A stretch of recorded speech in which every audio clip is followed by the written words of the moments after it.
Bayangkan, kamu hidup ribuan tahun lalu. Tidak ada sains, tidak ada internet. Hanya cerita dari mulut ke mulut.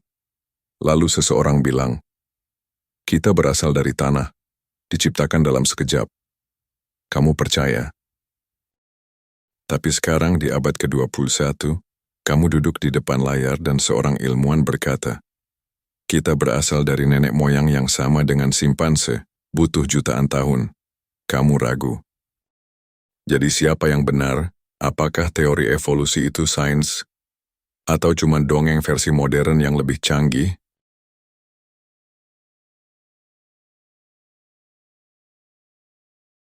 Tahun 1831, seorang pemuda Inggris bernama Charles Darwin naik ke kapal HMS Beagle. Ia tidak tahu, perjalanan itu akan mengubah cara manusia melihat asal-usul dirinya. Saat tiba di Kepulauan Galapagos, ia menemukan burung-burung aneh. Mirip tapi tidak sama. Burung finch di satu pulau punya paruh tebal untuk memecah biji, di pulau lain paruhnya panjang untuk menghisap nektar. Kenapa bisa berbeda? Padahal mereka berasal dari spesies yang sama. Darwin mulai berpikir, mungkinkah makhluk hidup bisa berubah tergantung lingkungan mereka? Dari situ lahirlah ide dasar seleksi alam. Siapa yang paling bisa beradaptasi, dialah yang bertahan. Mereka yang tidak cocok dengan lingkungan akan punah perlahan-lahan. Ini bukan perubahan instan, tapi proses ribuan bahkan jutaan tahun. Makhluk hidup tidak berubah jadi spesies lain secara langsung, tapi beranak pinak dengan sedikit perubahan. Lama-lama, perubahan kecil itu jadi perubahan besar. Dan dalam skala waktu geologis itulah yang disebut evolusi. Darwin tidak pernah bilang manusia berasal dari kera.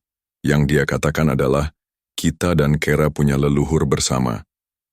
Teori ini dianggap radikal pada zamannya, bahkan bertentangan dengan pandangan religius mayoritas. Namun itu baru permulaan dari perdebatan panjang hingga hari ini.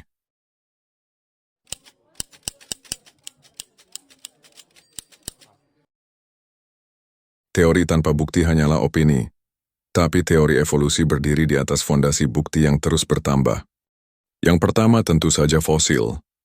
Fosil adalah sisa-sisa makhluk hidup purba yang membatu seiring waktu.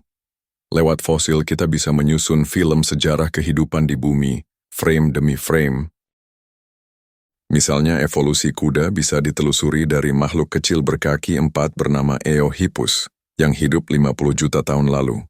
Dari situ, bentuk tubuh, gigi, dan kaki kuda berubah secara bertahap menjadi seperti kuda modern yang kita kenal sekarang. Hal serupa terjadi pada manusia. Kita temukan tengkorak manusia purba, Australopithecus, Homo habilis, Homo erectus, Neanderthal, hingga akhirnya Homo sapiens. Semua spesies ini menunjukkan perkembangan volume otak, bentuk rahang, hingga kemampuan membuat alat. Bukan satu garis lurus, tapi bercabang, seperti pohon keluarga. Itu sebabnya disebut pohon evolusi, bukan tangga evolusi. Tapi bukan hanya dari tulang belulang kita tahu soal evolusi. Anatomi perbandingan juga memberi petunjuk menarik. Pernah perhatikan kalau tulang di sayap burung, sirip paus dan tangan manusia, ternyata sama susunannya. Itu namanya struktur homolog, bentuk dasar yang sama, digunakan untuk fungsi berbeda, akibat adaptasi lingkungan. Ini menunjukkan bahwa semua makhluk ini punya nenek moyang bersama jauh di masa lalu. Kemudian ada embriologi. Pada tahap awal perkembangan janin embrio manusia, ikan dan burung tampak sangat mirip. Semua memiliki ekor kecil dan celah insang. Mengapa? Karena kita semua berasal dari garis keturunan yang sama di masa lampau. Dan yang paling mutakhir, genetika. Ketika teknologi DNA ditemukan, banyak ilmuwan berpikir ini bisa membantah teori evolusi, tapi yang terjadi justru sebaliknya.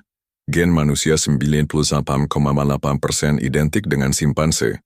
Kita juga berbagi sekitar 85% gen dengan tikus, dan bahkan sekitar 60% dengan pisang. Semakin mirip gen antara dua spesies, semakin dekat hubungan evolusionernya. Bahkan kita bisa melacak leluhur bersama lewat susunan genetik. DNA menjadi semacam arsip sejarah di dalam tubuh setiap makhluk hidup. Bukti lain datang dari evolusi yang bisa diamati langsung, seperti pada bakteri. Bakteri bisa berevolusi dalam hitungan hari karena reproduksi mereka sangat cepat. Makanya antibiotik yang dulu efektif, sekarang banyak yang sudah tidak mempan, karena bakteri bermutasi dan beradaptasi. Inilah evolusi di depan mata kita, bukan teori yang harus dipercaya secara buta, tapi proses nyata yang bisa diuji dan diamati. Jadi, apakah ini hanya dongeng modern? Atau justru bukti bahwa alam punya cara rumit namun indah dalam membentuk kehidupan?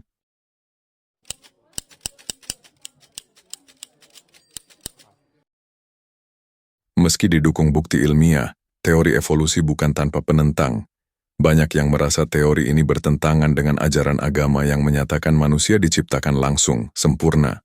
Mereka bilang, manusia itu istimewa, bukan hasil kebetulan genetik atau proses buta selama jutaan tahun. Ada pula yang bertanya, kalau benar manusia dari kera, kenapa masih ada kera? Pertanyaan itu muncul dari miskonsepsi. Teori evolusi tidak pernah bilang manusia berasal dari kera modern. Yang dijelaskan adalah bahwa kita dan kera punya nenek moyang bersama, ribuan generasi lalu. Namun, karena ini menyangkut identitas dan keyakinan, reaksi emosional tak bisa dihindari. Di beberapa negara, bahkan ada larangan mengajarkan teori evolusi di sekolah. Sebagian menyebutnya sebagai ideologi sekuler atau sains tanpa Tuhan. Sementara itu, sebagian ilmuwan yang religius justru melihat tidak ada konflik antara iman dan evolusi. Bagi mereka, evolusi hanyalah mekanisme, cara Tuhan menciptakan kehidupan. Namun perdebatan tak pernah benar-benar usai. Banyak pihak juga mengkritik celah teori ini. Fosil yang hilang, rantai yang belum lengkap, atau asumsi dalam rekonstruksi. Ilmu sains memang selalu terbuka untuk disanggah, itulah kekuatannya. Tapi apakah kritik itu cukup kuat untuk membatalkan teori yang didukung begitu banyak bukti? Di balik semua argumen dan data, pertanyaan besarnya tetap sama. Siapa kita? Manusia selalu mencari makna, dari mana kita berasal, dan kenapa kita ada. Teori evolusi memberi penjelasan berbasis bukti, namun kadang terasa dingin. Tidak ada tujuan, tidak ada desain, hanya seleksi alam dan mutasi genetik. Bagi sebagian orang, itu membuat hidup terasa hampa. Tapi bagi yang lain, justru membuat hidup lebih indah, karena kita bagian dari proses besar alam semesta. Kita adalah hasil jutaan tahun seleksi, perjuangan, adaptasi, dan perubahan. Namun apakah itu cukup sebagai cerita untuk menjelaskan siapa kita? Ataukah manusia butuh sesuatu yang lebih spiritual? Mungkin kita butuh dua sisi, sains untuk tahu bagaimana, dan keyakinan untuk tahu kenapa. Teori evolusi tidak bertujuan untuk menggantikan kepercayaan. Ia hanya mencoba menjawab satu hal.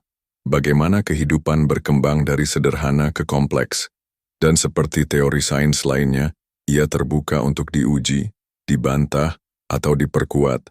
Satu hal pasti, dengan memahami asal-usul kita bisa lebih bijak menatap masa depan. Karena apapun pendapatmu soal evolusi, pertanyaannya tetap sama.